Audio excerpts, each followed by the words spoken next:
ពិធីបុណ្យទន្លេគឺជាព្រឹត្តិការណ៍ទេសចរណ៍ដ៏សំខាន់មួយសម្រាប់កម្ពុជាបន្ទាប់ពីដឹកនាំកិច្ចប្រជុំគណៈកម្មការអន្តរក្រសួងដើម្បីត្រួតពិនិត្យវណ្ណភាពការងារត្រៀមរៀបចំបុណ្យទន្លេនៅខេត្តតាកែវឯកឧត្តមហួតហៈរ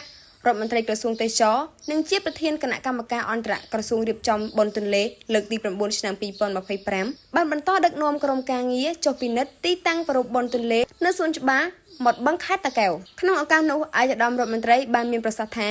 ពិធីបុណ្យទន្លេគឺជាព្រឹត្តិការណ៍ទេសចរណ៍ដ៏សំខាន់មួយសម្រាប់កម្ពុជា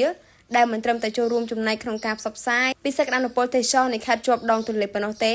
ប៉ុន្តែថែមទាំងចូលរួមគាំទ្រគោលនយោបាយរបស់រាជរដ្ឋាភិបាលក្នុងការយកចិត្តទុកដាក់អភិវឌ្ឍតំបន់តាមដងទន្លេប្រកបដោយនិរន្តរភាពនិងការទទួលខុសត្រូវក្នុងន័យនេះបុណ្យទន្លេមិនត្រឹមតែជាព្រឹត្តិការណ៍មួយសម្រាប់ខេត្តជាម្ចាស់ផ្ទះប៉ុណ្ណោះទេប៉ុន្តែបានផ្ដល់នូវអត្ថប្រយោជន៍ជាច្រើនទាំងដោយផ្ទាល់និងដោយប្រយោលដូចជាទី1បង្ហាញពីភាពសាមគ្គីរឹងមាំគ្រប់តួអង្គពាក់ព័ន្ធតាមអភិក្រមជីវភាពនៃប្រព័ន្ធតួអង្គតែមួយទី2ជំរុញការអភិវឌ្ឍនិងកំណើនសេដ្ឋកិច្ចទី3លើកកម្ពស់អភិវឌ្ឍបៃតងដែលមានការកិត្តគូអំពីធនធានវប្បធម៌ភាពជាខ្មែរធម្មជាតិនិងបរិស្ថាន